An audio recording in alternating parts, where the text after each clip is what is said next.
It's been half a year since Hazel McCallion Central Library has closed for its major renovation, and a lot has happened since then. So why does the library have a massive hole in it? It's all part of the plan. Let's have a look at how everything is coming along.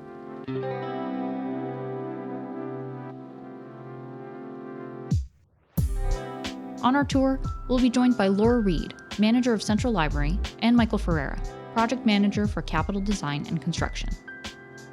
Let's start with the main floor of the library. The south atrium has been completely gutted and scaffolding has been erected in every which way.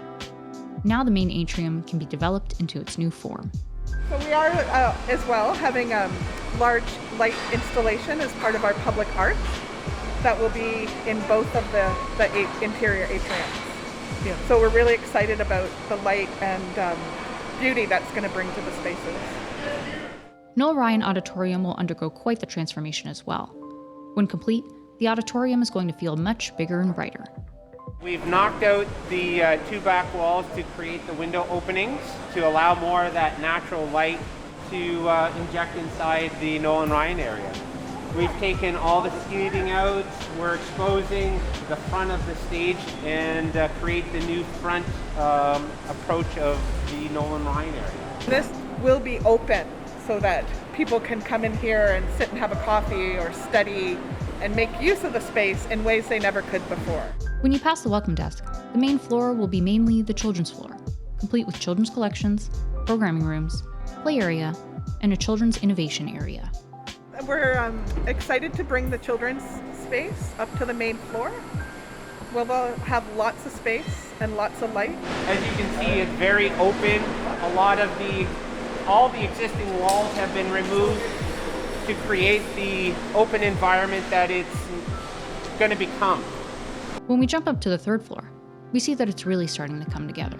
As you can see, more is taking shape up here. More of the meeting rooms and conference rooms and also some programming rooms are taking shape.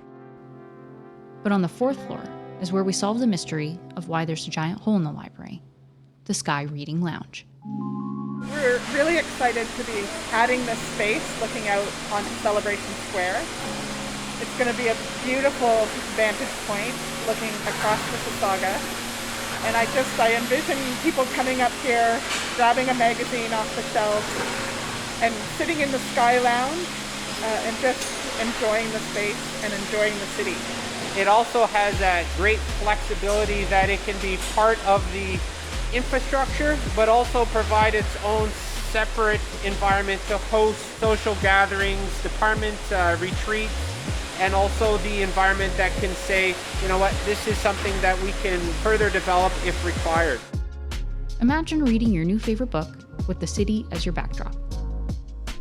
The new space might be hard to imagine right now because it's occupied by scaffolding, studs, cinder blocks, pipes, wood, and people operating heavy machinery, but it's really turning into something the community can start to get excited about.